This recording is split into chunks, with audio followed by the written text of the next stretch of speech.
That's them all then. I'm already supposed to be fighting Kevin Steen and Eddie Kingston. I don't think I can also fight Michael Elgin. No. I could maybe do one of them. There's a sound bite in there somewhere. Yeah. Anyway, whenever you're ready. No, I thought we were already going. Okay, yeah.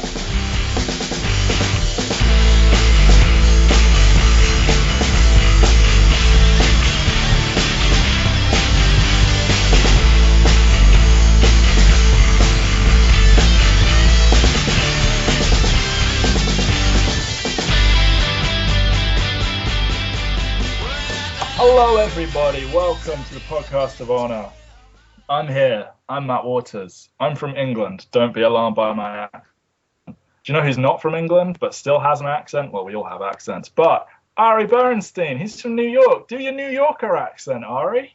Hey, what's Hey, the matter yo, with you? hey. Bada bing, forget about it. How about Get a- them Knicks, huh? get a Hey, slice yo. Get a Neither slice of you sounded pizza. like Big Cass. Neither of you. You know what's the cottonelle tissue? You know why we're like cottonelle tissues? Because we wipe our ass. I don't know. Go ahead. I don't know what's happening. Is Ari all right? Chris, make it all okay. Chris from the West Coast, California. I've got nothing. I can't follow Okay. that joke. This is the most electric opening we've ever done, and we once started with me on the floor, down there, passed out, doing this voice. Hello, everyone. So, we're off to a good start. But we are here to talk about Ring of Honor. Yeah, I know. One day I'll get the name of this podcast changed, and then we can talk about other stuff. But we're going to be talking about a fantastic piece of internet pay-per-view. Yeah. You remember when they did video on demand pay-per-views, and then they were There like, was an internet pay-per-view. You could have fooled me. "Oh, damn, you I'm showed getting them." started early. Yeah, so, No remorse. No remorse today. Go ahead. No American Bros. No American Bros. It's an Go amazing ahead, stable. Sorry, yeah. So Death Before Dishonor. It was supposed to be video on demand. You could watch it I don't remember what the original rules were, 2 hours after, the next day, something like that. And then at the last minute, they're like, we're live. So they let us do the show for free because they are so confident they can do flawless pay-per-views now. So you can watch the show for free. No replays, one time only. If you miss it, fuck you. And it turns out the iPay-per-view format is less than reliable. I am shocked as much as all of you. I was not even in range of a computer to watch this, so I missed out. But did either of you attempt to... Ari, I'm pretty sure you attempted to watch this at some point. Why don't you share with me your viewing experiences vis-a-vis the iPay-per-view format? Oh, sure. Well, first of all, I went to happy hour with my teaching fellows and I, and so I came in pretty buzzed, and I knew I was going to take a nap. And then as I'm coming home, I get the breaking news email from Go Fight Live and Ring of Honor saying, "Oh, we're going to put this on live," because I planned on watching it when it was on video on demand and fit my schedule. So I was like, "Oh man, I know I'm going to fall asleep." So guess what? I fell asleep. I took a nap. I registered. I did what I had to do for the Go Fight Live deal, and I fell asleep. And I woke up about an hour and a half into the show. I clicked on the play. I was like, "Damn it! I can't believe I missed the semifinals already." And from what I was reading, it was like, "Oh my God, these are pretty good matches." And really pissed off because, again, as you just said, there were so many conflicting reports. Yes, we're going to have on-demand replays. No, we're not on-demand replays. As of us recording this, there is nothing about an on-demand replay right now, but they have offered it on DVD. Paid general admission members for the Ring of Honor website, I believe, are getting it free. Oh, well. That was a report that's from great, PW that's not me. Insider. But I've paid and I haven't seen it yet either. So I'm like, really?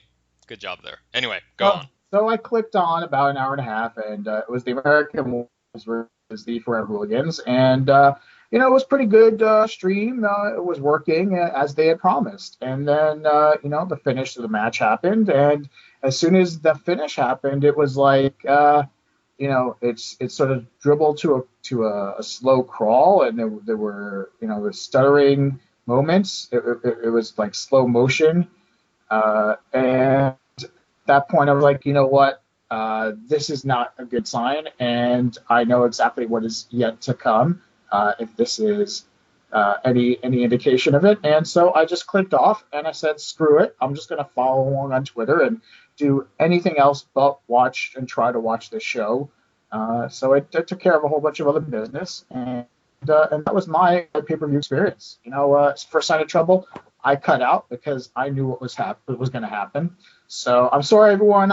It was me. I was logging on. I was just one too much. It was the tipping point.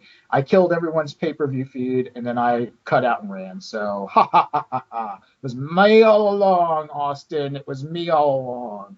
So that was my pay-per-view experience. I'm gonna talk about a lot more about this, though, I think, in the following minutes. Chris, typical.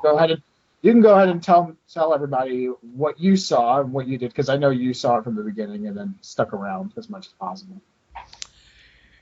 Yeah, I did, because I'm a real Ring of Honor fan, Ari. Real Fuck fan. you. I stuck around. I gotta say, it was kind of weird because the feed was choppy when I first signed on, and I'm pretty sure I missed some of Jay Briscoe's opening comments, because that's how the show opened. And he was there all of a sudden talking, and I was like, okay, this is looking okay. And then I did see the matches leading into it, and they were good until, literally, and you can see this on my Twitter feed, Ari signs on, and that is literally when the feed went to shit. And I think Ari, you're right. You were the tipping point. You were that. They were set up for, maybe 2,000 viewers, and you were that 2,001, and you just killed it. I'm sorry, everyone. Sorry, not sorry. Go ahead. I tried to stay with it. It was pretty horrible. There were several points where I had to switch between the HLS stream and the Flash stream. And then it just got to a point where I was like, okay, you know what? I'm just keeping the page up. If it comes back on, great. If it doesn't. And it did intermittently. It would come back on. I assume maybe that was because some people left and were like, hey, just like you, they said, fuck it, and I'm not watching it anymore. But, overall, it was okay because we did get to see it live, and it was kind of exciting for the first half. The second half, but new Ring of Honor World Champion, so I'm going to stick with it, and I did. I've mixed feelings whether it was good or bad. So the first half was essentially flawless up until the intermission. I guess in between the Wolves versus Forever Hooligans ending and the beginning of intermission. Then intermission was perfect, and then after intermission, intermission was perfect, Ari, because it was just a static screen. Well, there you go. Nailed it. Maybe that's what Ring of Honor pay-per-views have to be from now on, just one static screen. And then the second half, lots of problems, a lot of reports of problems throughout that second half. So they should just convert their entire event into animated GIFs and just put that up, and that way it'll be flawless. No, what they should have done was stuck to plan A, which was to offer it on video on demand and not do a rash thing like decide to put on an iPay-per-view at the last minute. Or even if this wasn't the last minute, if this was the plan for a while, because we had been here, I'd heard through Meltzer's Observer reports and all that, his newsletters, that Ring of Honor was investigating ways to get back into live iPay-per-view business before even attempting to go do this video on demand plan for the first time to see if that works.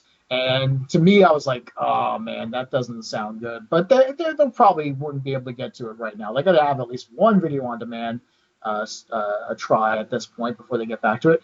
No, let's just get right back into the live iPay-per-view business, and let's completely flush down 3 months of goodwill we've been putting up to present a completely flawed version of our iPay-per-view. That's pretty much what they did. So, Ari, you're okay with Evolve, because that's what Evolve is doing this weekend. As of this recording, 23 and 24 are being taped to VOD, and so you would feel better if Ring of Honor just stuck with that. Absolutely. It's my contention, and some people are going to agree some people disagree. So a lot of people are saying that, oh, live pay-per-view wrestling or just live wrestling is the best way to go. But Chris, and even Matt, to an extent, you and I, we got into Ring of Honor back in the day when we had to wait months for video and DVD releases, and we, relied on word of mouth and positive reviews, and decided to invest and buy these video and DVDs when they came out because we knew that these were great shows. Now, granted, waiting 2 months is no longer a viable option in the least, especially in days of instant streaming and MP4 availabilities. Ari, what are you talking about? WBN Live is still around.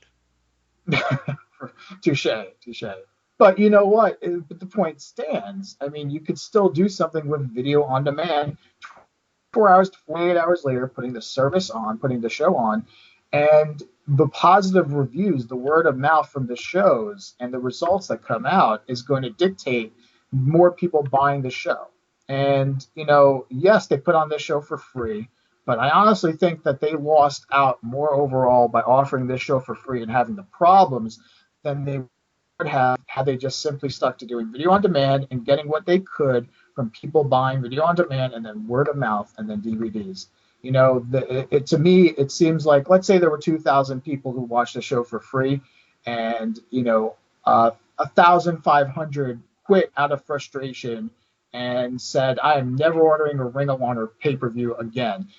As opposed to, let's say, 500 people buying on demand after it comes out and through word of mouth at $15 a pop, and really being impressed in the product. And if a portion of them were new to the product or coming back to the promotion, reinvesting in Ring of Honor, deciding and saying, hey, this show was awesome. Now I'm going to go buy more shows in the future, whether it's through internet downloads or DVDs or going to shows.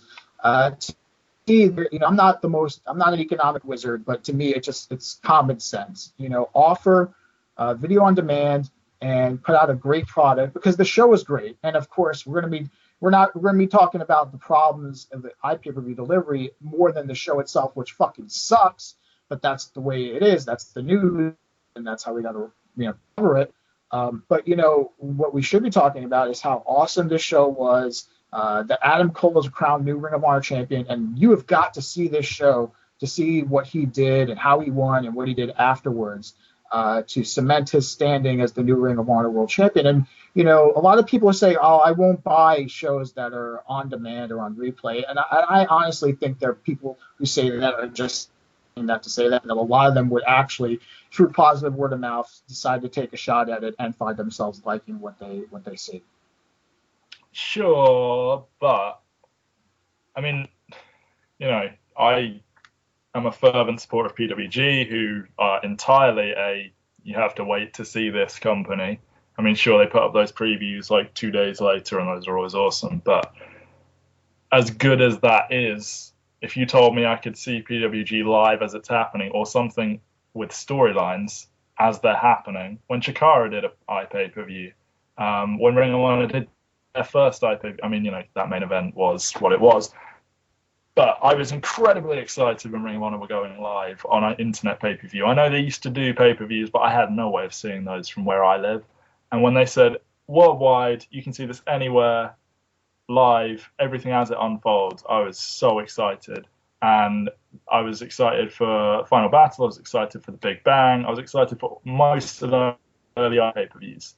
And just having a new champion crowned, that seems something that if you can do that live, you do that live. And I think generally with wrestling, it's fine. PWG are happy to be what they are, but Ring of Honor want to be a large national company, and you can't grow if you're not. I don't think you can be considered a legit big contending wrestling company if you're not doing live pay-per-views of some kind, because I mean, it's getting to the point where, the fans that used to be so passionate about it, they're still very inside baseball. Like, they know what happened and they read about it and they're still going to watch it. You're not, the average casual fan doesn't go and look these things up or whatever. They want to just see it live, or the very notion that it's spoiled I've lost my train of thought. But anyway, I'm just saying live is a big deal.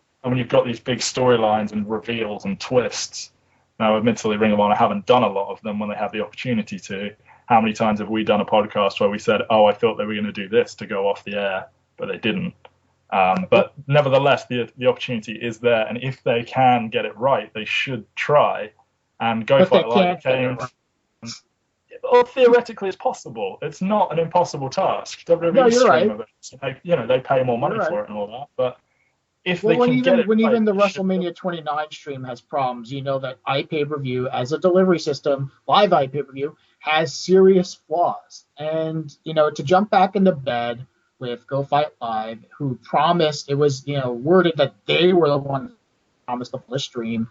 And Ring of Honor was, I guess the unofficial line is that this is, some people are considering, oh, this is just a test run. But I'm sorry, but you don't, you said that, Matt, that, the championship tournament finals is a perfect place to do live pay-per-view. And that's true if the iPay-per-view actually has worked. But you don't just jump in to this supposedly new and upgraded technology and on, with like, I don't know, whatever they hold together, 2 sticks and spit.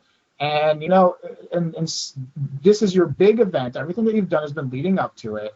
And, you're presenting it. This is our great moment. Come check it out. But then, oh, no, the people who check it out actually can't see it happen, or, there are massive problems with finding out. People watch that final match, the Adam Cole match, in fits and starts. So the whole purpose of, putting on a live pay-per-view was defeated by all the problems and the technical flaws. And again, it goes back to this concept that first of all, also going back to your hardcore point, I mean, the hardcore fans were the only ones who really knew about this, or, with word of mouth spread, it was only because, people were on social medias and, spreading the word around, Observer and PW Insider and 411. It would actually probably behoove Ring of Honor that no casual fan caught this. Because say that a casual Ring of Honor fan did and said, oh, I'm going to check this out live. And then this was their first experience with Ring of Honor iPay-per-view. Right. That's bad. Ring of Honor didn't even advertise this on their main page. This was the sum total of their advertisement was like email and Facebook releases. And to me, that demonstrates that they're trying to just galvanize the fans on the internet that they have. But the fans on the internet were the ones who know about all the problems in the past, have been burnt constantly over and over and over again by the previous problems, whether it's because of Go Fight Live, whether it's because of Ring of Honor's attempts to do it by themselves, or when they sublet the process to other companies, as they've done. They've done all three of those things. They've had shows where it's been pretty goddamn good, pretty almost close to perfect streams, and then they've had shows where almost everything and anything goes wrong. And so with that kind of history of inconsistency, there is no trust. And if that trust, why am I going to invest time or money into a product? Whereas, if you're doing video on demand stream, or like download, like Smartware Video will offer for a Chikara show, then you're getting the file, you're getting a correct edited version, you're getting all the right codes or whatever, however the technical aspects work, but you're getting as good a quality a show as you can possibly get. And there are, I think, some of the same people who say, I'm not going to watch Ring of Honor shows on a day or two delay, are the same ones who buy PWG and Chikara shows on a day or two delay or a week or two delay when they come out. So, I mean, to me, that's all those claims are just they're false and fallacies. And as far as this show itself, I think again, Ring of Honor is to blame. It's not just Go Fight Live's fault. It's Ring of Honor's fault for agreeing to do this. It's Ring of Honor's fault for not controlling the message and not planning well enough. Because had they not done a lot of that pay-per-view, then the word of mouth, the message today, the media message today would be Adam Cole's the new Ring of Honor champion. He had an amazing match. There were top to bottom great matches on this card. You need to check this out. And I'm willing to I would bet money that the tastemakers and the people who spread the word of mouth, who put positive reviews, those things would be out there, and that would get people to buy these video on demands or DVDs of that show. And that may still happen, but you also pissed off a good portion of people again. And so it becomes the point where it's like, Ring of Honor's history. People knew this was coming, and still people clicked on it and got burnt again. And the whole thing is so freaking sad and depressing because Ring of Honor has been on a huge comeback in 2013. And I would say, I was singing the praises again. And so now to go back and have to spend all this time now on this podcast having to just shut them down about all this stuff, it really sucks. I'd rather talk about how great the show was, but we can't. Oh, we could. We could, and I guess we will. We could pretend that none of this happened and just do a really weird podcast where it's just like, oh man, great show this was, guys, and just not even acknowledge the problems. All right. I would say it's their fault for doing this so last minute. If they had said like 30 days ago or 60 days, I don't know how many days ago, oh, we're going to put this on our review. No Fight Live have promised us this. They're going to offer the show for free just to restore your faith, all that. Then, I mean, you would still roll your eyes and go, oh, again. But I wouldn't blame them as much as, I mean, it was kind of unprofessional to just decide, last minute, let's throw it on iPay-per-view, and that's the only way you can see it. And all this. Well, the decision may not have been made last minute, but the announcement was made last minute, and that's still. That would be worse than if the decision. I actually think there is some evidence to say that it was known because earlier that day when I was gathering the notes, because I was all prepared to put on-site results and possibly even live tweet them, and when I went to the page to Ring of Honor's website, there is no button to pre-order, and I found that really weird because when they first announced, okay, it's going to be on live to VOD, I was like, okay, maybe they're just not, they're forgetting to put up the pre-order button, whatever. But the day of the show, you still don't have a pre-order button? I found that rather weird. And then when the announcement came out that, hey, we're actually going to do a live test of this, the first thing in my mind was, you must have known that you were going to do something. Otherwise, because it doesn't make any business sense that if this was always going to be live to VOD, that you wouldn't have a pre-order button up, right? Because you would have assumed customers were like, okay, I'll make sure I ordered this, and then when the results come out, I already have it. So I do find that rather odd that that they didn't have that. And if they knew that they were going to do this, why didn't you announce it a few days earlier? Maybe even the week of, and make this something really exciting. But, Because anyway. I think they wanted a soft launch. I think they wanted to not have the servers crash just in case. Right. Well, obviously it probably would have been a better idea anyway. So, right. Either way. It was just, as I wrote right in the beginning, I was dumbfounded by the announcement. I was amazed, and I was impressed by the balls of them to actually do it. But it was going to be either ultimate glory and redemption or ultimate failure, and it was the latter. And I'm sorry to people who say you can't complain because it was free, but I sure as hell can because of their past history and the success that they built up and decided to throw away. And I'm sorry, but they have to stop trying to do live pay-per-views if they can't do it, and they can't use their biggest shows to test and soft launch new products. Do a house show. Do a TV tapings. Do a special secret 1 hour show. Stuff that Smart Mark Video was doing for the Wrestling Is promotion. Some of the other Chikara stuff. I mean, don't throw your biggest show of the year out there trying to impress everybody and then fail and fall flat on your face and everybody gets to go LOL ROH. And I hate to do that, and I hate when people do that because, there's a lot that the product has to offer. And every time they fall on their face like this and they ruin their reputation online, it's a major step back.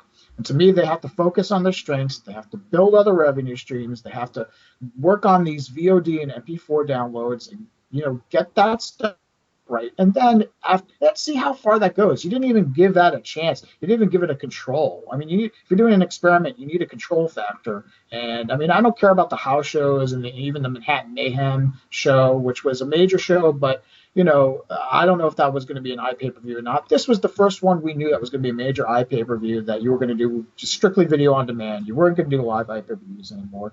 And they changed it at the last minute, and it's ridiculous that they didn't give it a shot to see what word of mouth and a successful show and offering VOD would do. I mean, they really had nothing to lose by doing that. They had everything to lose by going the other direction and doing live pay-per-views for free, but failing on that. If they succeeded, it'd be great, but they failed, and I think they're really worse off for it. So to me, this was an idiotic decision. Ultimately, they have to stop pretending to be what they can't, what they aren't, and what they can't do.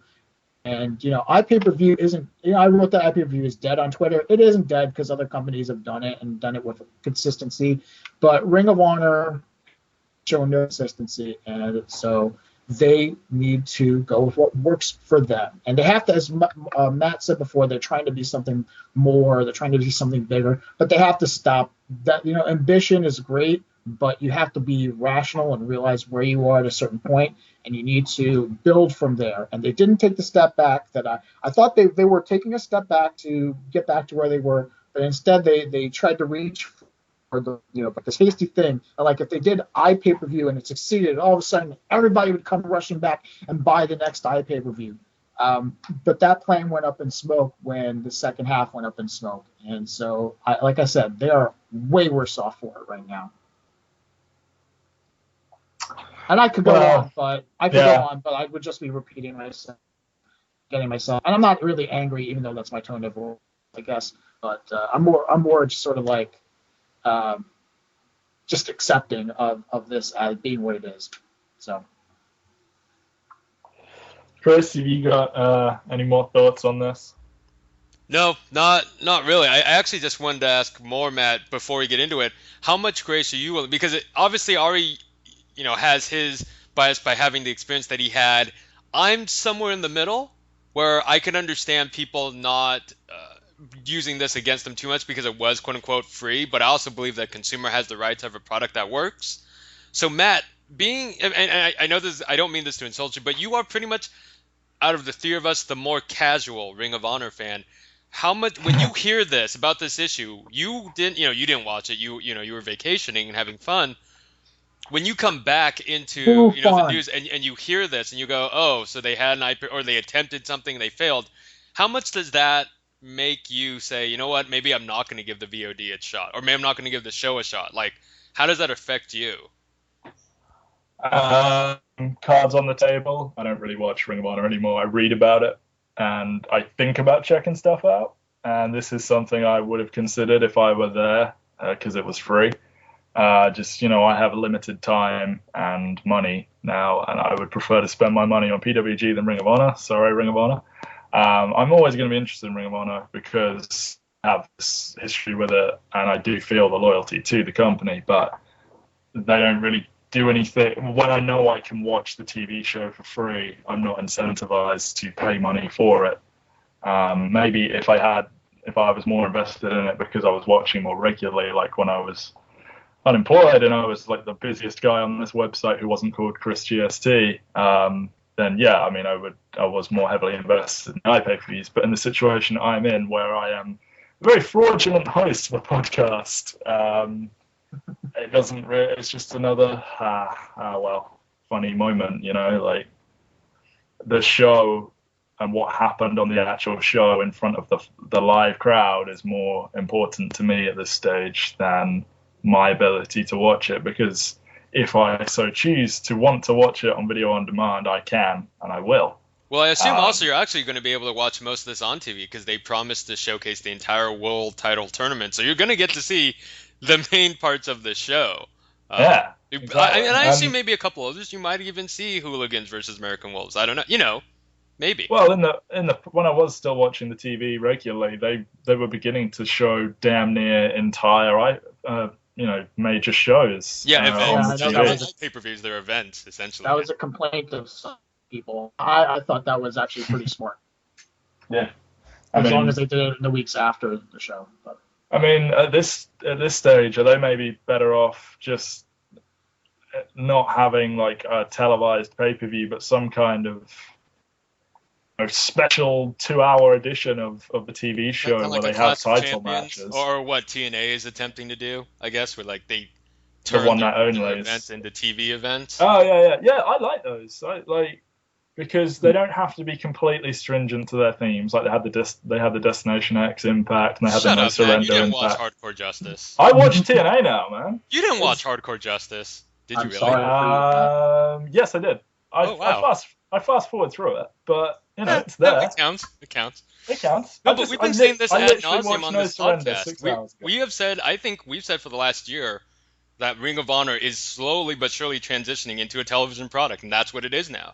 And that's where they get their bread and butter from. So, well, here's the real question. Then forget the video on demand.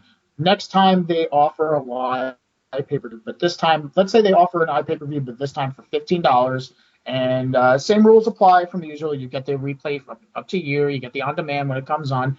Are you guys going to invest $15 in the next iPay-per-view, knowing their history of inconsistency and poor customer service when things go wrong? Yes, Matt? No. Up to you. No. No. call me a plebe, but I probably will.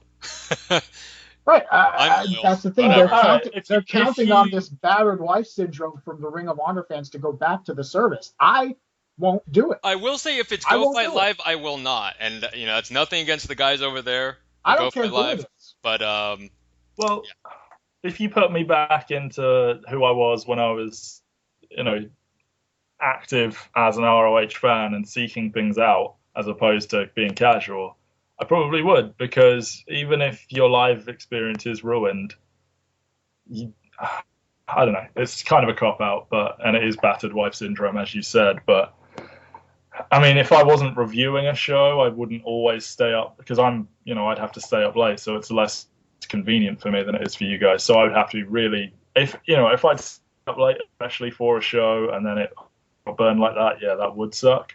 But if I wasn't reviewing the show, but was as active as I used to be as a fan, I would probably watch it on VOD anyway. So I don't know. as dumb as it sounds, I was one of those people that watched the New Japan pay-per-views when I could. I watched them live. So, Matt, I kind of feel it's the same thing. I was watching an pay-per-view event from Japan, roughly the same time difference that you have for Ring of Honor one. So I know what you mean. It's like if the emotional attachment is there, it's not like this is my evening. It's like I have to set aside time and effort to do this, and like I'm going to be tired tomorrow, and I may, be on my bus and stuff. Right. Yeah. Anyway, we should probably talk about the actual event. To be fair, I think there's not a lot of discussion because this whole show is kind of encapsulated in a bubble, because there's really nothing on the show that we can go, okay, going forward, they're going to do this until like literally the last match. You know what I mean? Because almost every other match, there's not a lot of consequence to it. Ari, seriously, what other match is there a consequence to it? I mean, you have a good point there. I definitely don't know. I think it was more of a culmination of the last 3 months of direction, and now we're in an era where Adam Cole is the Ring of Honor World Champion, and so the direction gets changed. We've been dealing with Ring of Honor versus Scum, and then, duh. Well, I mean, in terms of like the opening match was Jay Lethal versus Silas Young, a good match, but there's probably not going to be anything there. There was Roderick Strong versus Ricky Marvin, that was a special showcase match, and then Adam Page versus R.D. Evans? That's not going anywhere either. So I think the Lethal versus Young match was done as a way to showcase Jay Lethal and get him for his TV title match against Matt Taven for the TV tapings that happened the next night. So I think there were certain things that happened on the Death Before Dishonor show that led into the TV tapings that come afterwards, but I think you are right, rather, that as far as direction-wise, this was more of a culmination of the last 3 months worth of Ring of Honor title tournament, the tag team scene, and sort of more of a action-based, non-storyline progression situation, as opposed to something that was, era-defining or era-shaking, aside from the main event where Adam Cole is your World Heavyweight Champion. Spoilers, OMG. Right? Anyway, so just spoil it twice in a minute. Shame on me. Yeah. Okay, so let's go through it in painstaking match-by-match detail, but we're maybe not going to talk about some of these matches as much as we are others. So your show... I didn't see the show, so I have no analysis. Go ahead. Oh. Cool. Well, we can talk about the implications of the results, and you can learn what it's like to wing it, as I have been winging it on the last 6 podcasts. Okay. Okay. Right. So Jay Briscoe starts the show. Blah blah blah blah blah. He's coming back soon. He's gonna give the belt to the new champion, but he will want a shot. Blah blah blah. So first actual match is Jay Lethal defeating Silas Young with a lethal injection, as Ari said, as little more than just showcasing Jay Lethal before a big match. Does anyone have anything remotely interesting to say about Jay Lethal versus Silas Young? Nope, not really. It was an okay match. I saw it. It was okay. It was good. I like Silas Young. I like Silas Young, so I hope they do more with him. And then, as Ari said, it leads into the TV match. But I think there's a fall there somewhere. Jay Lethal going essentially back down to the TV title. But whatever. Yay. I don't have a problem with that whatsoever. Okay, great. There you go. Get him out of the world title scene for good. No offense, I don't. I've always had problems. No offense, but we don't feel you're good enough at what you do to be in the top. Jeez. I think, you know what? I was so entertained with him when he listed the Macho Man Ultimate Warrior match at a Night of Hoopla. I just think he should do that on every show. Just do a different Macho Man Savage show match on every show. When he was Black Machino in TNA, he was like my second favorite X Division wrestler. He will never have Shelley. Seriously, it's time for a new finisher. I'm sorry, a backflip into an ace crusher is the most ludicrous. Not the most ludicrous, but it's pretty goddamn ludicrous. You know, what is the backflip serve? What is the point?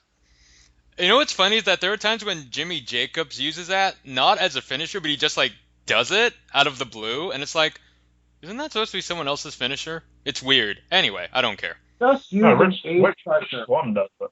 Anyway, okay, so kind of serious match now. Adam Cole defeats Tommaso Ciampa in the semi-finals of the ROH World Title Tournament. It was quite an intense match, I am told, and Cole went after Ciampa's knee, and then he put him in the figure four, and I guess Ciampa was struggling to try and out of it, so Cole kicked him really hard in the face while he was in the figure four, and that knocked him out, and Cole pinned him in the figure four. I think that's a good finish to use because Ciampa's not quitting. He had to literally be knocked unconscious, kind of an unexpected shot to the face. Like some people could make the argument that they're building him as this giant monster and like he shouldn't lose by anything but dirty tactics. But let's be real here. And also, you know, if you get kicked in the face like that, it's an acceptable finish. And they go with him being injured as to why he missed the TV tapings. Spoilers, he's actually was getting married. So congrats, Tommaso. Chris, you saw the match with your eyes. Did you enjoy it? Oh yeah, I thought it was obviously better than the previous one, and I did think that the end kind of came out of nowhere, which was good. It wasn't. I was kind of looking, oh look, he's gonna win with the Florida Keys or something. No, he had him in a figure four, and Tommaso was fighting back, and he just kept kicking him straight in the head, and Tommaso just kind of slumped over, and he got pinned, which I thought was kind of weird because it's one of those weird referee rules where it's like, oh, their shoulders are down, let's pin them. But it's also, aren't there times when he's in the submission they're supposed to do the raise the arm thing, let it drop 3 times? But so anyway, either way, it worked. I will say, Ari, when you do watch this, because I do think you're going to buy this on VOD, I kind of think you're going to have some problems with the finish because it's not a finish we generally see, and I could see the argument of someone who really gets into, in terms of the technicalities of wrestling, why the finish wouldn't work. Because it was kind of weird, but we'll see. I read somewhere where something was sort of like an MMA upkick type thing that was going on. Yeah, but it wasn't. Yeah, but it wasn't like a knock. Like when you're watching MMA, you see a guy do an upkick and you see the guy knock it out. It's essentially an uppercut to the face. Whereas this, both men were supine and it was just a flat kick straight, horizontally. So I mean, I guess you could say someone could get knocked out like that. Because I mean, hey, legitimately you could from someone kicking you, but I don't know. It was weird. We'll see. Okay. I didn't expect Ciampa to make it into the finals, so no. Yeah, I mean, to me, this just seems like exactly what it needed to be, which was to set up Cole fresh And I will and say ready there is no for setup an here event. for a Ciampa Cole. Like some people were saying, oh, maybe they did this so they can feud later on. This was for essentially a clean finish. So it's not like Ciampa can go, oh, you No, cheated me out of a win. I have to get back at you. Blah blah blah blah blah. Like no, no, but this was a clean I was defeat. gonna I was gonna say the opposite. This sets up for the big scary monster with the cool entrance music chasing Cole and saying, you got lucky with a knockout. Let's see you do it twice, kind of thing. Like, Oh, sure, you could do that. I just mean he can't say, oh, you cheated. I know he's not gonna say you cheated or anything, but he could, you got lucky, kind of thing. You caught me with something I wasn't expecting. Let's go. And he will be one of the many challengers for Adam Cole. Right, I can definitely see Ciampa on the basis in the future. As it is, I think the last 3 months have been a huge plus, and the effort to get him into the upper mid card to the main event scene, and I mean everything that they've done for him and that he's done to sort of chat to the fans, and there's something has clicked with him that I think wasn't clicked last year or 2 years ago, and it's a huge boost to his career in Ring of Honor and a huge beneficial for Ring of Honor because they need a guy like him to have that kind of mystique and that kind of cool entrance and cool moves. There's a bruiser kind of interesting gimmick where you don't, you sort of, when he was doing the Macho Man type, delivery and all crazy stuff, he doesn't quite do that as much right now, but that crazy man thing that I think appeals to a lot of people. It's a nice mystique, and I certainly think that everything that was done in the last 3 to 4 months fitted him, and he's going to have a great next year in Ring of Honor as long as he keeps on going the way he's going. Yeah. Okay. So that's one semi-final match. Another one. We find out our finals to the Ring of Honor final Ring of Honor Championship tournament. I'm going to draw out as long as I can to keep the suspense. Oh no, wait! Ari already said who wins the whole thing, so it doesn't matter. Michael Elgin. I'm assuming people who were listening already know. I mean, who's kidding? So am I. So am I. Good. Michael Elgin makes Kevin Steen tap out to a crossface. Big power moves, strikes, all of that. Steen uses a little bit of agility. As one would expect, they had a really, really good match a year ago. They enjoy wrestling each other, being in the same room as each other. They have a lovely bromance, and I can't imagine it was anything different than the usual for those two. Well, they haven't actually wrestled that many times, but still. Have you got any immediate thoughts on the idea of Steen happening to Michael Elgin? No, this is again what I expected. I expected Elgin to beat Steen, and again, not having seen the match, I can't comment on the match itself, so I'll just defer to Chris. The match was okay. It was pretty much everything you would have expected it to be. Yay. Acceptance. I mean, there really is nothing special to say about it. It was almost, I'm not going to say move for move, but pretty much the same match they had a year ago, and it was good. So, Yeah, I will say that I did hear that the crowd, I heard that people from who were live said that the crowd was hot, and then I read reports that people said that during this match, and I heard it in Forever Hooligans, American Wolves match, crowd seemed very dead. It didn't translate. Again, that's Ring of Honor and DFL's fault for the audio not translating the crowd correctly. But I kind of disagree with that, though. I would say for the IWGP tag match, I think the crowd was kind of involved. More so than this match, at least from the audio that I heard. I just think that, again, going back a year ago to the Steen Elgin match, I mean, that definitely was Glory of Honor, right? Whatever, it doesn't matter. One of those shows, when Steen and Elgin fought that time, and it was like, to me, it was the match of the year. The crowd was so into it, and everything was so great back and forth. And unless you had that perfect audience to match combination happening again, it would kind of be hard to live up to that match. But nonetheless, I'm glad they did this match because certainly was a huge drawing point for the tournament. I think the two semifinal matches and the final match, it's predictable, but at the same time, if you're looking for what would be the best possible in ring, then those are the matches that you would probably come up with looking at the field. Yeah. Now, we mentioned the IWGP Junior Heavyweight Tag Match, so let's actually talk about it. Forever Hooligans and the American Wolves and Red Dragon have been swapping belts all summer long. Well, actually, the Ring of Honor titles, they haven't been swapping. These ones, which Forever Hooligans have brought with them on their American excursion, they didn't actually defend them in PWG, but they were there and they had them and stuff. But this title on the line, American Wolves couldn't get it done. They lose to the Forever Hooligans after the contract killer on Davey. This just sounds like your standard these guys match. It's both the same but different every time and always entertaining in my mind. No, this one was the same. And I know I sound cynical, but trust me, if you could skip any Forever Hooligans American Wolves match, this is the one you could skip, because it was just every spot you knew they were going to do, the knees to the face, look, they missed the knees to the face and someone got kicked in the head, the dual dives, it was like, okay, I find all four guys really entertaining, but if there is such a thing as a color by numbers match for them, this was it. So other than that, there's nothing to say about it. If you've never seen... No, go ahead. Sorry, go ahead now. If you had never seen a Wolves Forever Hooligans match, would you say it was a good match? Oh yeah, it was a good. It was a solid 3-star match. Sure. Well then, it sounds like it's good for me. All right, what were you gonna say?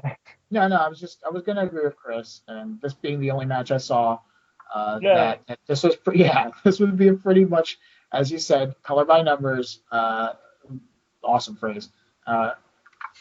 Version of the Wolves and Hooligan match, and I really, I love watching all four guys, but it wasn't anything great. Okay. Well, that was followed by the intermission, which by all accounts they nailed with that blank screen. Greatest intermission ever. Cool. Woohoo. Hey, one intermission they showed Bryan Danielson versus Spanky, I'll have you know. No. There were problems with that. This was flawless. The image never moved. Ever. Okay, so after intermission, R.D. Evans, hey, he still is under contract with Ring of Honor, I guess. Well, he's probably not, but, he works there. He comes out, blah, blah, blah, serving Outlaw Inc. with papers because they broke my fingers, Manhattan Mayhem. Oh, Outlaw Inc., I don't think we've discussed them. I don't know. Eddie Kingston, Homicide, they're coming to break stuff, starting with R.D. Evans' fingers. Yeah. And they want tag gold. Anyway, Adam Page interrupts him. They have a match. Page wins. Yeah. I'm going to forbid you both from giving opinions on this because I don't care about those opinions. Next match. I don't have any opinions on that match. Yay! Roderick Strong defeats Ricky Marvin. It's your standard Roderick Strong versus outside talent match. I love every Roderick Strong versus outside talent match because it's nice when Roderick Strong wins because he's got very cool moves that he doesn't necessarily get to do when he loses. Ricky Marvin's entertaining. I've seen him live. Very funny man. And Roddy wins. I don't know if there's much to say about it. Chris, how was the match? Couldn't see it. So cool. I have no idea. But the parts I did see, great. I mean, going forward, it's just Roderick Strong with another win. What the hell is he doing in Ring of Honor right now? Nothing. That's right. He and the American Wolves. Ring of Honor. What are you talking about? He is Ring of Honor. That's what he's doing right now. He's the ace of Ring of Honor, guys. Do you remember that term? Oh, I do. Yeah. He and the American Wolves are going to form a trio, the No Remorse Corps American Wolves Dojos mashup called No American Bros. And that's going to be awesome. No American Bros. No American Bros. Yeah. I'm up for I think this could happen. Maybe not with the name I gave them, but I don't see why not. They Here's the could trick just mess about every around Roderick for a few Strong. months. Yeah. Here's Guys, the you, thing you about every gotta you Roderick. gotta get super I'm serious trying for to the make next this. segment, though. You gotta get super serious. All right. No, but Ari's talking. All I'm right. trying to say something. No, forget it. It's done. No, I want you to say it. You said the thing about every Roderick Strong match. Every Roderick Strong versus international person match, it does not seem like it gets enough time. And True. I don't know if this one got enough time either. So, like, the match against Carl Anderson, I think maybe was a bit short. I think the match against, wasn't there a match years ago against Nakajima that was, like, Yep. much shorter than it should have been? And there was a So- match with Ishii recently that was Right. short, but I mean it was on TV, so maybe it was meant to be short. I don't know. It's like, dude, if you're gonna book Strong against these international guys, and you know that both Roger Strong and these international talents can go, give them 25 minutes. Let them fucking tear the house down. You know? Yeah. But I don't think they've ever quite taken advantage of that kind of the things that Roger Strong really does well in those kind of big matches. What he was doing was Ring of Honor World Champion, Ring of Honor World title matches, actually, and sort of has been lost in the sauce over the years. Like the match against Jay Briscoe was amazing. I mean, they had a lot of time, and it was a great main event. And you put this match up maybe at the intermission or post intermission spot and let them tear the house down. Why not? Why not? If it was in PWG, it would. Yeah, you true. saying? No. Yeah. Well, PWG is awesome, guys. Let's talk about that for a while. What point did the stream, did it cut out completely, or did it come back, or what? This was a problem where I think a lot of people are having problems. The last match, like I said, Marvin and Strong, that was the beginning, and this was just it. Everyone that I saw on Twitter was having to restart or close their browsers. So this was pretty much the end. But I think we saw like 85% of BJ Whitmer's speech. At least it seems like it. So what I'm asking is, how much more of this show did you see? Because you're the only one of us that's seen any of this show. Let's see. I saw almost none of the 8-man tag. I mean, I didn't even see the finish. I just know who won because they were all celebrating in the ring after. And I did see maybe, I mean, I don't know even how long the match was, but maybe 20% of the Cole Elgin match, maybe a little bit more. 20%. I can't, because I don't know how long it is. I know I saw like 7 or 8 minutes of it. Okay, So, well, yeah, I don't know. We're just gonna have to get real vague. Okay, so BJ Whitmer essentially retires because of his neck issues, although he's apparently seeking second opinions anyway. I thought he already did that. I figured that's why he retired. He thanked Gabe Sapolsky on air. That was actually kind of a cool moment. Well, why not? Come on now. Come on. I know. I'm just saying, though. Who's it really going to hurt? Yeah, exactly. And sort of interestingly, he begs Nigel McGuinness to give Jimmy Jacobs a second chance. I mean, Kevin Steen got a chance. Steve Corino is going to be a commentator still. Come on, Jimmy. And Nigel let Jimmy Jacobs wrestle on the TV tapings as a chance to prove himself. I don't know. Not just guys. any spot. Not my dog spot. My spot. BJ Whitmer gave Jimmy Jacobs this spot. All right. Yeah. It was touching. Reading that, I was touched. I think that was really the best use of BJ Whitmer's retirement, was to allow this angle to get Jimmy Jacobs back in the honor. Sure. It certainly beats having to play, Gypsy Soul down to the ring, like that guy from NXT that I forgot his name already. Aiden English. You will not say a word against a man that has English in his name, sir. I do like that Oliver Gray cat, though. Secret Service. Okay, come on. I'm the guy that steers us towards NXT. This is gimmick infringement. So, seriously, BJ Whitmer has most likely wrestled his last Ring of Honor match, possibly his last wrestling match ever. We did talk about him, when the injury happened. But, I mean, do we want to talk any more about BJ Whitmer's Ring of Honor career? I don't want to get into this for like 15 minutes or anything, but just... Not really, no. Because we got to wait and see what happens. So True, I'm sure he's going to be brought up on TV again. He's going to be brought up on whatever again. Yeah. So whatever. Hey, I was told Amasis would never wrestle again, and now he is regularly tagging with Ophidian. What the hell? I know, what happened to that? I made him a BJ wonderful Whitmer on tribute video. I made him a wonderful tribute video, and now he's wrestling again. Wow. The Anyway. world just revolving around you, Matt. It's all about you. Yes. Forget a wrestler coming back from a severely crippling injury, but you came up with a video, and now I it's did. irrelevant. It was funny. So screw the world. It was set to tell me a lie. Come on. Well, he told you a lie because now he's back. He did tell me a lie. Anyway, BJ Whitmer. Yeah. Hopefully. I'll say a few things. Not Okay, too- you say a few things. Okay, a few things. But I'm sorry, fans. You were this close to getting kicked off this podcast, Ari. Now you host your own. I'm not afraid to do it. That's right. All right. So BJ Whitmer's career, actually, if you look at the total of it, pretty solid. He was always a good hand, mid-card guy for the most part. Really made his mark as part of the Prophecy. The storyline with him and Christopher Daniels and Dan Maff, I thought, not always the best, but somewhat intriguing with the who attacked Lucy angle. And I thought them together as a tag team was pretty good. Then the tag team with Jimmy Jacobs was also pretty good, and they won the title 3 times. And they were sort of like the glue that kept the tag team division going around that point until Generation Next really kind of took things to the next level. And then obviously I think BJ's biggest contribution was during the ROH CZW feud, where he did all these hardcore matches and really kind of was built as the guy who took all the big hits for Ring of Honor and kept on coming, and he had a huge contribution to part of the blow off in the Cage of Death, and Zandig practically killed him. fought Necro Butcher. Yep, hit the crown with the crown barbed wire over his head, and I think BJ Whitmer, achieved a lot. I don't think he was ever my favorite.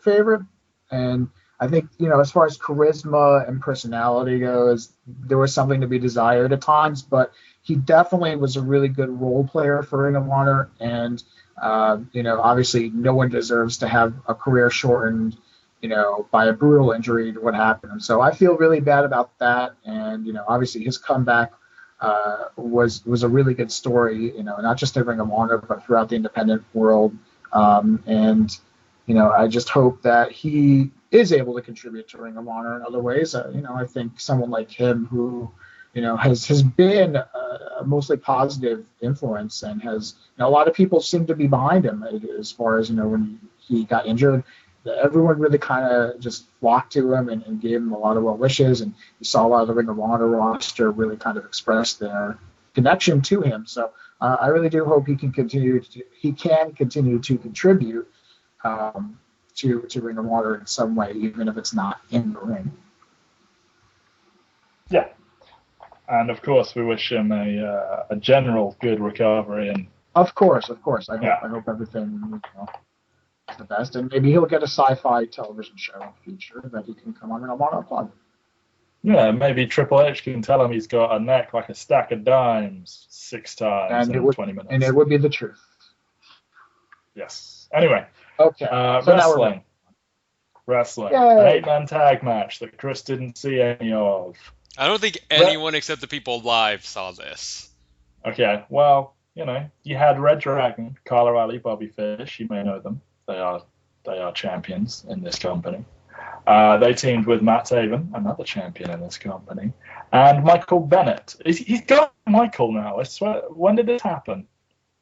It just happened. They just started calling him Michael Bennett instead of Mike Bennett. In fact, during his promo, he said that weird line of, "I'm not Mike Bennett, I'm Michael Bennett." I was like, what?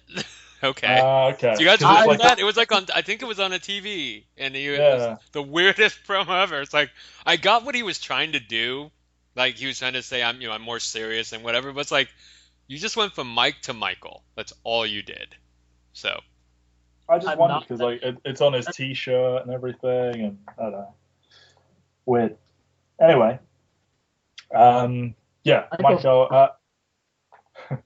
Mike Bennett, Matt Taven, Kyle O'Reilly, Bobby Fish defeated the Wonder Team of Adrenaline Rush of ACH and TD Thomas, and CNC Wrestle Factory of Caprice Coleman and Cedric Alexander.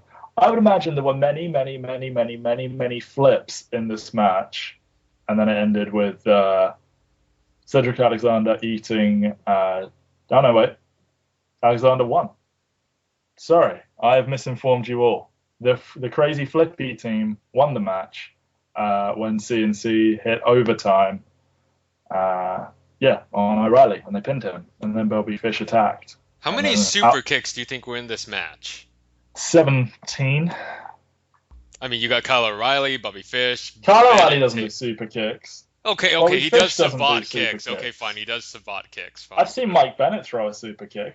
Taven throws, well, okay, I guess it depends on your definition, but I've seen Taven, Bennett, and Fish throw what you would call super kicks. Coleman, Alexander does. Tadarius Thomas throws something. I don't know what to call those. Anyway, crazy Flippy team win, and a contender for the championships pins the champions, and thus kind of earns themselves a shot. And then Outlaw Ring, Cup Homicide, and Eddie Kingston come to the ring, and they put them on notice. Grr, we don't like you for no apparent reason other than there's two of us, and that means we should go after tag titles. Dude, I don't care what you say. Outlaw Inc. is pretty awesome. Yeah. I'm enjoying it. Oh yeah. No, I like the idea. I don't know why they're so after Red Dragon, other than they're a tag team. It's Red Dragon.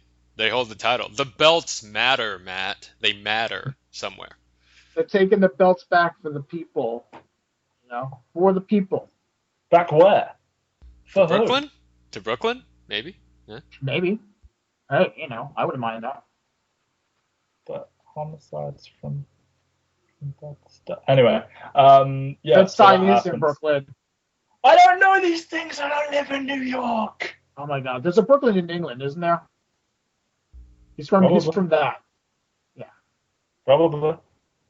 If that's true, that I'm stealing his gimmick. I weigh 187 pounds. What is that in stone, Matt? What is that in stones? I don't know, like 12, 13. I do not understand your system. Why? It's 12 stone. It's 14 pounds in a stone. I'm Asian, Matt. Don't assume I'm good at math, okay? I will assume what I damn well please. What is happening here? I don't know. We got really racist. Okay, let's carry on. I don't know if we can. I think we may have to call this podcast off now. The main event. Which someone on this podcast already spoiled. Yep. Adam Cole's champion, folks. That's the end of the show. No point talking about it. Ari already told us. Adam Cole's champion. That's the end. Bye, everyone. Bye.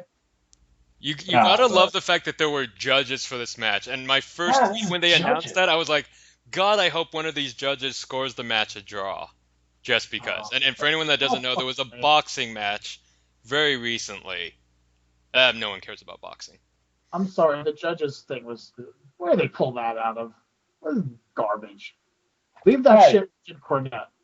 They had judges when Tyler Black beat Austin Aries. Oh, God. Yeah, I'm sure Jim Cornette had something to do with that. That was amazing. I was really hoping... Like, everyone on Twitter, I think, made the same joke. Oh, look, they're going to go to a 60-minute draw. And I was like, oh, God. Oh. That'd be funny. No. Wasn't the stipulation... wasn't it they could pick a judge each, and then the other one was Jim, and like Tyler picked Roddy, right? Aries picked Kenny King. Oh, these were the glory days, guys. But back to the now. Joe Cox turn, like he picks like there's 1-1, and everyone thinks he's going to pick Elgin, and then he picks Adam Cole, even though Adam Cole didn't deserve it. That would have been great. Joe Koff, heel, ROH executive.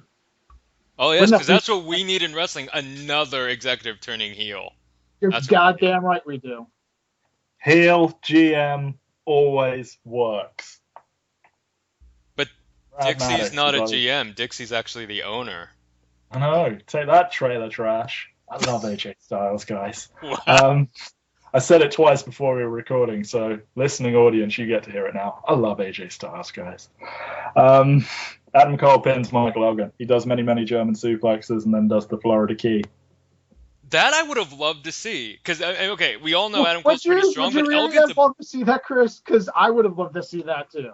Dude, I'm sure everyone else would have loved to see it as well. Yes, Ari, we get it. You didn't get to see the iPay-per-view. You wasted life on watching an iPay-per-view. No, I didn't waste my life. I got the hell out of there. But I'm sure a lot of people did waste their lives, and I'm sure they're not happy about it. Shut up, Ari. No one. Okay, maybe I did. Yeah. So Adam Cole is the But champion. Adam Cole rocks the world, and this So is true. Adam Cole wins Bowler 2012 by pinning Michael Elgin. Oh wait, no, it's What are you Ring of talking Honor. about? What? The timelines are all messed up. Oh my god! I don't know what Bowler is. I'm sorry, guys. Right. I can't criticize them because Adam Cole, heel world champion, is damn amazing. So good on them for finally realizing that and letting him do it in Ring of Honor with better cameras as well. But how did cameras. he turn, Matt? How did he turn? Yeah, he super kicked Jay Briscoe after he had him the belt. He super kicked him in the back of the head. Yeah. And then he hit Michael Elgin with the belt, and then he blew Nigel a kiss. And then he posed seductively backstage with his belt, so it looked like he was wearing nothing but the belt. That image was. I was like, really, Ring of Honor? That was the picture you said to put out. Of course, that's the picture you put out. That guy is money. Really cool note. Really cool note. Kevin, the guy, our Kevin, was reporting this live on the site, and we were getting in live text from Jason Sterlecki, so we want to thank him for that. He noted that when Cole got to the back, he could audibly hear the other wrestlers cheering. So I thought that's a really cool moment. Obviously, that's nothing to do with the storyline of Adam Cole being a heel, but obviously we all know Adam Cole's worked really hard, to be one of the best indie wrestlers right now. So I thought that was really cool. That's right. From now on, all the Ring of Honor locker room hates that he's champion. Exactly. Yeah. I think it's going to be great. I think Cole's going to be a fantastic champion for the company. And, yes, it has PWG. And, yes, we've seen this in CZW as well. But that doesn't mean it won't work here. I think it's going to be just fine. Dude, I think it's going to work awesomely. This could be something, I guess. Yeah, except for the Jay Briscoe thing. I gotta admit, you guys know me. I like Jay Briscoe a lot. He's one of my favorite talents outside of his comments, whatever. But it's okay. If you have Cole super kicking him, so obviously there's going to be a match against him. There's going to be a match against Elgin down the line. I was talking to Jerome about this. I'm thinking Jay at Glory by Honor, and then maybe Elgin after, or do you think Elgin gets the first shot? No, I thought there was. This is going to spoiler. No, Ari, you don't know anything about that. We're going to talk about that in a minute. Yeah. So you know what? Then Chris, why? You might be right, Chris. I could be. You might be right, Chris. That could happen. It probably won't, but it could happen. Still probably could, even with the spoilers. Just saying. Yeah. Anyway, all is right with the world. Adam Cole is your new world champion. Good on them. They're keeping him. There was some rumors he was going somewhere else, so I guess they couldn't do this before. He resigned a while back. He's got like a 3-year deal with them. I know. I'm just saying. Like, now that they know they've got him, it was the time to put the belt on him. And Jay's probably staying too. So. Yeah, but the Briscoes are back. Yay! Oh. I have to tell you though, if you haven't seen the YouTube video where what's it called? When you hit the bottom or something like that. Hold on 1 second. The rock bottom. Only one place to go once you hit rock bottom. I love the hell out of that YouTube video, and if you haven't seen that, go check that out. And Homicide is outside. The police are coming after him apparently. If you can hear the police sirens there. It's something that like they did with the Kevin Steen and Exile. And I know that was more Kevin Steen than Ring of Honor. But doing stuff that's out of the box with guys who are, maybe they are on the way out, maybe they're not, but like that kind of coloring outside the box gives them a lot of license to do some really cool things. And I thought this video and how it affects the Briscoe storyline was really special. So I definitely recommend everybody go check that out. I pretty much think we're going to get Jay this. Briscoe as a person, but their whole family is super entertaining, and they know how to do wrestling angles. They know how to sell a story. Dude, Papa Briscoe is the most over Briscoe of all time. Clearly, he really is. No, but I think we're going to get very similar videos with Cole too, because we've seen the types of promos he cuts for PWG, and he does those kind of out of the box, like very entertaining, especially when he knows he's the champion. I think he'll do that here for Ring of Honor too. Yeah, they're letting the chains off of Adam Cole. I think if they let him do what he does best as a heel, Well, they're going to I come up don't with think some they're going to be special. doing the suck my dick stuff, but Yeah, maybe not. Well, maybe they not for should. TV, but I wouldn't be surprised if he did that at a house show and they like Oh yeah, word it or beeped it or whatever. Yeah, Oh yeah, they could bleep it. Yeah. yeah. absolutely. Anyway, he's money. He's awesome. He's got a belt. He's young. Cool. Um, let's talk about some TV. And instead of match by match, there's 3 episodes. I'm gonna run through what happened on each episode, and then we're just gonna give general thoughts, and then we're gonna leave and go about our Spoiler set. alert, everyone. Oh, yeah. Spoiler alert. Spoilers. Okay. Episode 1. And obviously these don't include vignettes and whatever they add to them. Adam Page beats ACH with what is called a reverse. Oh, he reversed a flying crossbody. Okay, that makes more sense than a reverse crossbody. I was like, what? He's jumping at him with his back? He's jumping at him Anyway. backwards. That's amazing. Yeah. That was- I was like, what the hell? That'd Anyway. be great. Well, I mean, there is Yeah. Dragon Kid's Dragon Rana, where he does launch himself backwards, which, that to me has always been kind of freaky. So, Don't talk about Dragon Kid. oh, No, there's a cool, in quotes, kids podcast you can go listen to if you want to hear about Dragon Kid. Nigel McGuinness announces an 8-man. They did this before. It's Champions versus All Stars. So it's going to be, at this time, Adam Cole, Matt Taven, and Red Dragon. Hey, Future Shock reunion! Yay! no. Oh, that is cool. I didn't realize that until just now. Yeah, and Matt Good job. Taven kind of does a version of the Adam Cole gimmick. It's going to be an awesome team. They're going to face 4 All Stars, and at the moment we have Jay Briscoe and Michael Elgin on the Contenders team, and they argued with each other.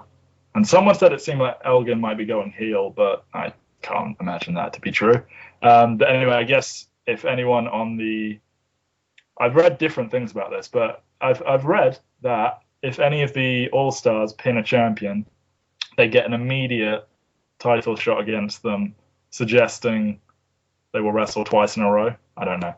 Yeah, I read that too. That I've seen it in different descriptions. So it's like they're either getting an immediate shot, which means they're getting a shot that night at Glory by Honor, or they mean they're getting a shot, kind of like Money in the Bank, I guess. I don't know. Yeah, I think it'd be kind of cool I if they would- got an I immediate would- match. Yeah, I would think it'd be more the latter. But they have been on house shows, been doing like that instant reward gimmick where like they have been doing like if you beat, Yeah, it's you like beat an the instant champion on proving that, ground match or something. Yeah. right? If you do get the match on that night, and so I guess we'll have to find out which one it is, but it could be that. But Not gonna I don't know lie, if I'm kind of hoping Michael Elgin pins Matt Taven just to see Elgin beat the crap out of him. That's just a guilty pleasure. I'm just saying. It won't happen. I mean, because it doesn't make sense. But anyway. No, because Future Shock are going to win this match. Anyway, more just going through it. I can't believe this is actually 3 episodes because there's a lot in the first one. Anyway, Roderick Strong beats Mike Mondo, cuts a promo, putting over his career. He's Mr. ROH, guys. That faction is coming. Outlaw Inc. beat Martial Law. That's Homicide and Eddie Kingston beat QT Marshall and Hardy Evans. They broke Hardy Evans' fingers again, apparently, and they called out Red it must Dragon. be a different finger. Must be a different finger. Of course. He's got 10 of them, so we can do it 8 more times. Yes. And then Matt Taven beat Jay Lethal. It doesn't say anything about if that's a clean finish or not, but Jay Lethal actually pretended to get tripped up by the Hoopla Hotties, and then they got thrown out. So, in my opinion, Jay Lethal is now a heel because no one heals on Scarlet Bordeaux. Anyway, any thoughts coming to us about this first episode? I guess the biggest story is this Champions versus Turn of All Stars Mike Mondo. match. Yeah, maybe the turn of yeah.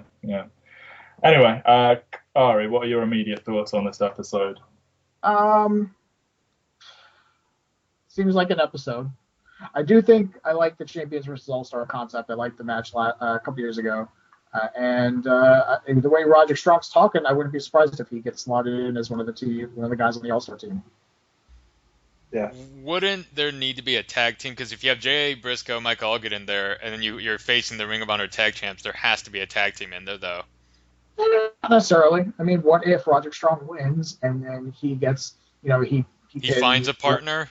He finds a partner, and his name is Eddie Edwards, and they become the Dojo Bros.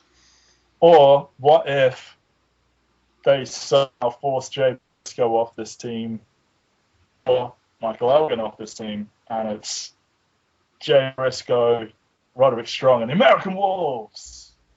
Just admit it, man. You want to see brutal burgers in the match. Don't lie. That's who you want to see. Elgin is so annoyed that he got forced out of the match that he full on heel turns and he destroys everyone. No, I don't know. I don't see Strong getting on the team. I don't know why. I think he should, but I figure they're going to throw a tag team in there. Maybe both Briscoes. Oh God. Yeah. I don't know. Adrenaline Rush, CNC. Brutal burgers, man. I'm telling you. That's who it's going to be. Outlaw Inc. Kingston, Homicide, Jay Briscoe, Michael Elgin. There you go. Yeah. It'd be interesting, yeah. Anyway, anything else about this? Chris, anything at all? Nothing. Nothing. Not a thing. Okay. Episode 2. Mark Briscoe beats TD Thomas. He still exists. He's still doing the Froggy Bow. Fair enough. They had a really good match at one point, I think, if I remember correctly. Anyway, Adam Cole cuts a promo. Jay Briscoe and Michael Elgin come out. Cole leaves. Elgin and Briscoe fight over the belt, which he left behind by accident. Refs separate them. Cole steals his belt back and runs away. Good start for heel Cole there. Mike Bennett and Maria can defeat the team of, what is their name, Chris? Brutal Burgers. Best Bob's tag Burgers. team ever. Bob's Burgers is a better name. Yeah, that would have made more sense. It's a damn good TV show. Mike Bennett and Maria beat Brutal Bob Evans and Cheeseburger. How can he really be called Cheeseburger? Like, really? Anyway, they pin Cheeseburger. Bennett cuts a promo and he brags about ending BJ Whitmer's career. And then he goes to do a pile driver on Cheeseburger, and Kevin Steen will not stand for anyone trying to harm a cheeseburger. Am I right, guys? Am I right? Wow. Yeah. You never know. He may listen. And then he says he has the best pile driver in the business. And I agree. Kevin Steen's pile driver is like a thing of beauty painted by Da Vinci himself. And may I say, Kevin Steen is a wonderful man. No, I don't know. He's probably not listening. He says he has the best pile driver. They're going to feud now. Maria slaps Kevin Steen. Yay. Steve Corino runs in and starts trying to cut a promo saying he has a legit contract, saying he should be color commentator. And I guess he gets a score to the way.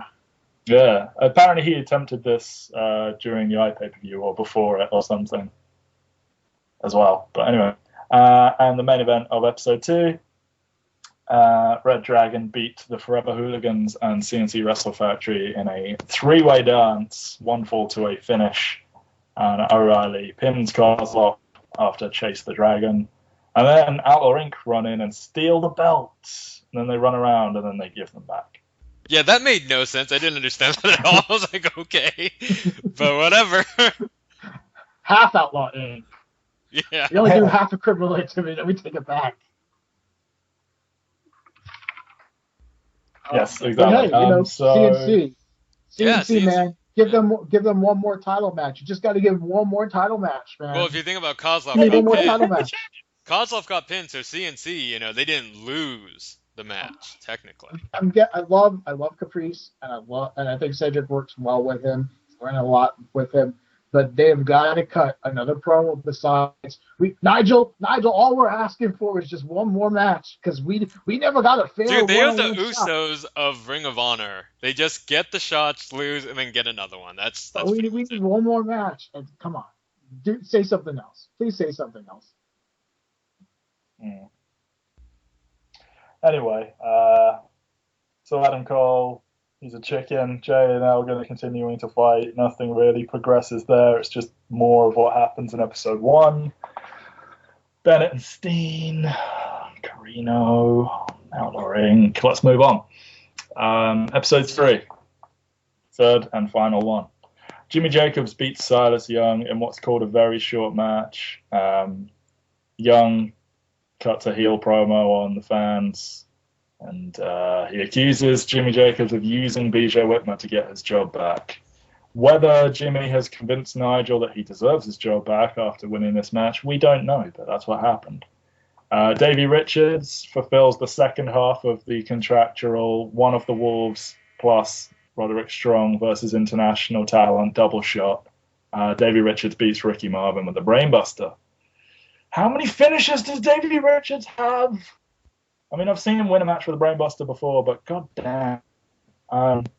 Vade Scott serves papers to Nigel McGuinness. No idea what that's about. Possibly R.D. Evans actually suing Nigel McGuinness for allowing Outlaw Inc. to run around. I think it was also supposed to be concerning because she's, I guess, now representing Steve Carino as well. So, oh, is she? Yeah. I didn't know that. Yeah, it was like on a video. Anyway.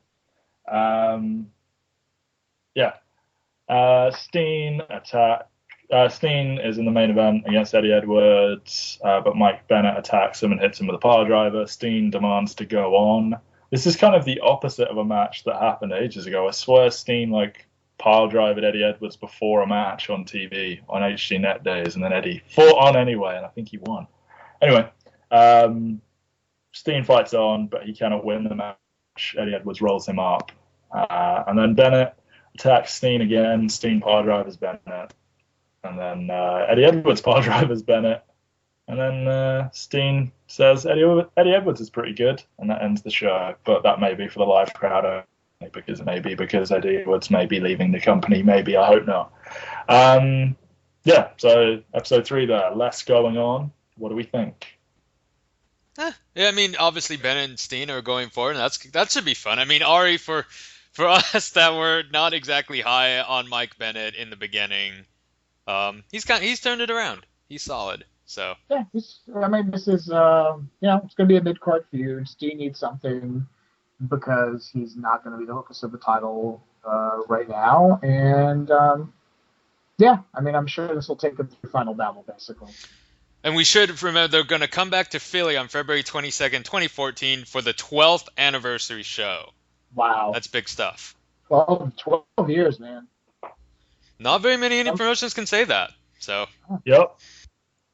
I just watched 10 today by PWG.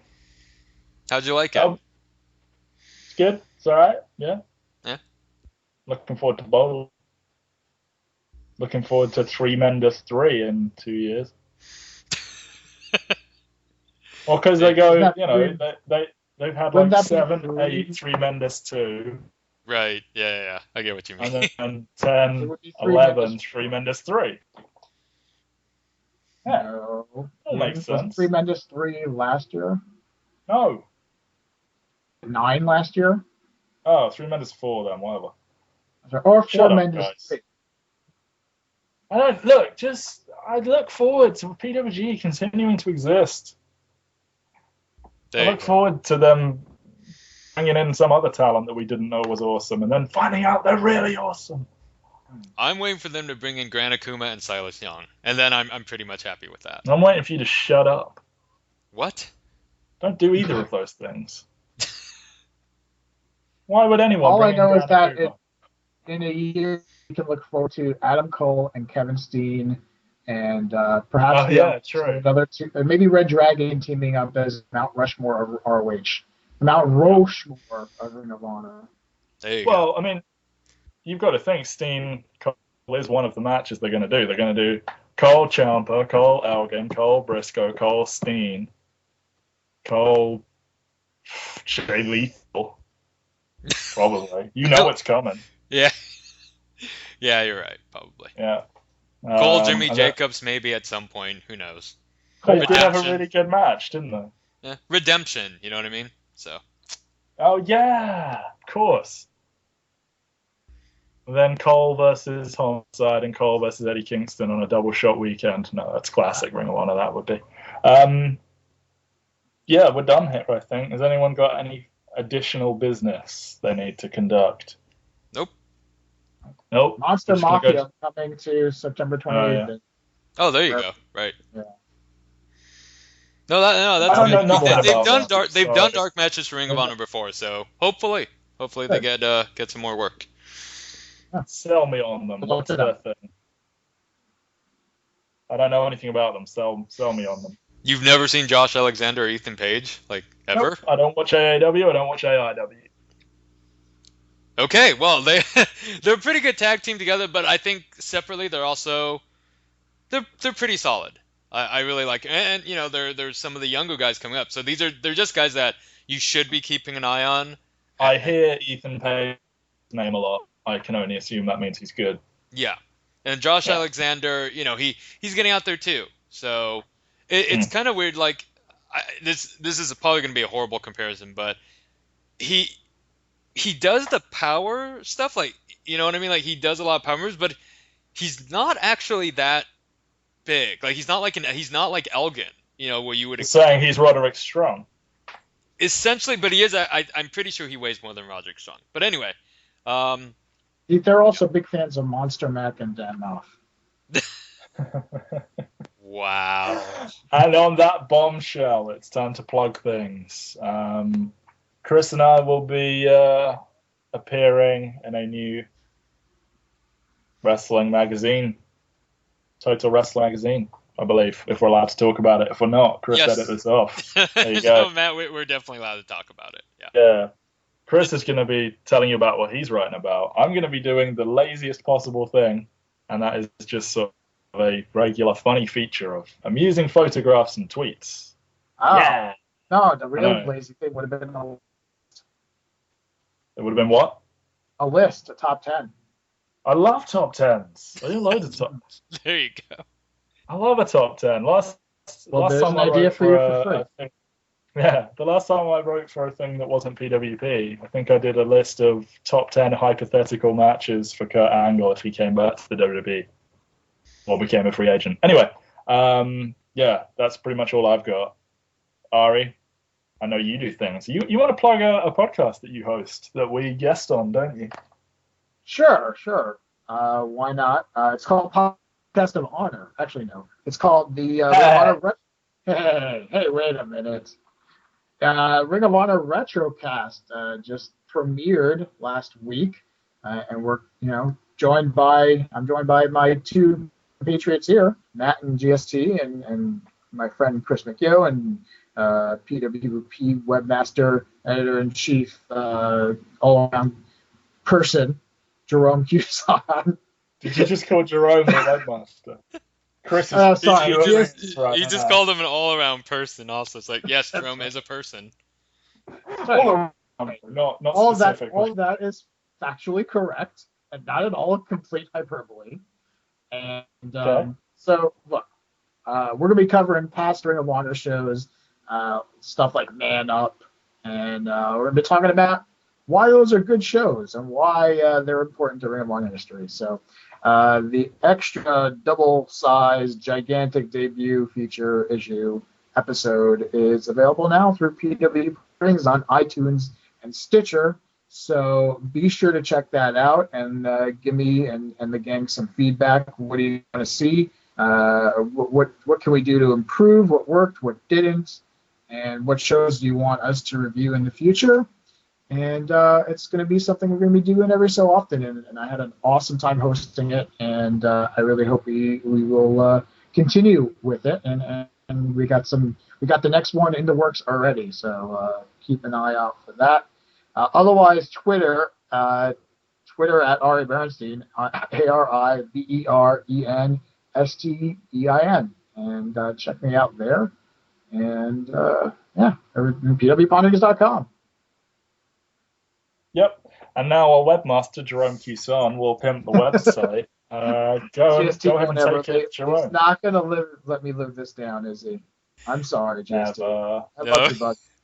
No, it's not gonna. Actually, as a hint, Ari actually mentioned the name of the next event that we're going to be talking about in the ROH Retrocast. Depending on when you're listening to this, it is actually going to be on site. So you should check that out.